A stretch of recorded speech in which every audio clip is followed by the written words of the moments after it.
വളാഞ്ചേരി വലിയകുന്ന് റോഡിൽ കോട്ടപ്പുറം പള്ളിക്ക് സമീപം ഗതാഗത നിയമലംഘനങ്ങൾ പിടികൂടാൻ വേണ്ടിയാണ് AI ക്യാമറ സ്ഥാപിച്ചിട്ടുള്ളത്. എന്നാൽ ഹെൽമറ്റ് ഇല്ലാതെയും മറ്റും വരുന്ന ബൈക്ക് യാത്രക്കാർ ക്യാമറയിൽ പതിയാതിരിക്കാൻ റോഡിൽ നിന്നും മാറിയാണ് വാഹനങ്ങൾ കൊണ്ടുപോകാറ്. ഇത് എതിർദിശയിലും മറ്റും വരുന്ന യാത്രക്കാർക്ക് അപകട ഭീഷണി ഉയർത്തുന്നുണ്ട്. ക്യാമറയിൽ പെടാതിരിക്കാൻ ക്യാമറയോട് ചാരിയും വഴിമാറി യാത്ര ചെയ്തുമാണ് റോഡിൽ നിയമലംഘനം നടത്തുന്ന യാത്രക്കാർ പോകുന്നത്. ഇതാണ് അപകടങ്ങൾക്ക് വഴിയൊരുക്കുന്നത്.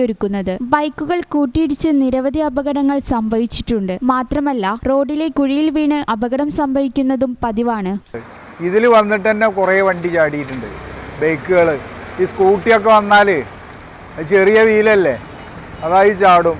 അതേമാതിരി ഇവിടുന്ന് വിട്ടാൽ ഈ സെൻറ്ററിൽ കൂടി വരുന്ന ഇത് മാത്രമേ ഈ ക്യാമറയിൽ കിട്ടണുള്ളൂ. രണ്ട് സൈഡിലും വൈഡായി പോവുക. ഹെൽമെറ്റ് ഇല്ലാത്ത ബൈക്ക്, സ്കൂട്ടി ഇങ്ങനെയുള്ള വാഹനങ്ങൾ.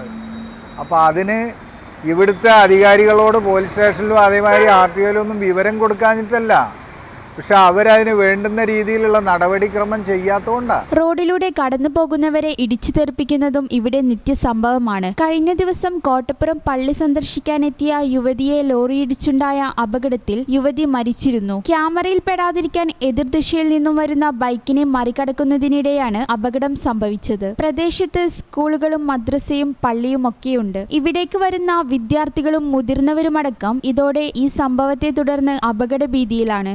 കോട്ടപ്പുറം ഭാഗത്തേക്ക് വരുമ്പോൾ ഈ ബൈക്കുമ്പോൾ 2-3 ആളെ കയറ്റിയിട്ട് ഹെൽമറ്റും ഇല്ലാതെ ക്യാമറ ഫിറ്റ് ചെയ്ത അതിൻ്റെ അരുവ് കൂടെ കുട്ടികളും വലിയവരുമായിട്ട് ഇങ്ങനെ പോകുന്ന കാരണം മറ്റുള്ള യാത്രക്കാർക്ക് വലിയ വിഷമങ്ങൾ സംഭവിക്കുന്നുണ്ട് ഇവിടെ. അപകടങ്ങൾ തുടർക്കഥയായപ്പോൾ മാസങ്ങൾക്ക് മുമ്പ് വാർഡ് മെമ്പർ പഞ്ചായത്ത് സെക്രട്ടറിക്കും ഭരണസമിതിക്കും ഇതിന് പരിഹാരം കാണാൻ നടപടി സ്വീകരിക്കണമെന്നാവശ്യപ്പെട്ട് കത്ത് നൽകിയിരുന്നു. ഇതിന്റെ അടിസ്ഥാനത്തിൽ പഞ്ചായത്ത് ഭരണസമിതി തീരുമാനപ്രകാരം ക്യാമറ വലിയകുന്ന് കോട്ടപ്പുറം പാടത്തിന്റെ ഭാഗത്തേക്ക് മാറ്റി സ്ഥാപിക്കണമെന്നാവശ്യപ്പെട്ട് പഞ്ചായത്ത് സെക്രട്ടറി മോട്ടോർ വെഹിക്കിൾ ഇൻസ്പെക്ടർക്ക് കത്ത് നൽകുകയും ചെയ്തിരുന്നു. എന്നാൽ നാളിതുവരെ ഒരു നടപടിയും ഉണ്ടായിട്ടില്ല. എത്രയും വേഗം ക്യാമറ ഇവിടെ നിന്ന് മാറ്റി സ്ഥാപിച്ച് അപകടത്തിന് പരിഹാരം കാണണമെന്നാണ് നാട്ടുകാരുടെ ആവശ്യം. ഈ ചാനൽ ന്യൂസ് വളാഞ്ചേരി. അൽ സലാമ ഹൈ ഹോസ്പിറ്റൽ റോഡ് പെരിന്തൽമണ്ണ.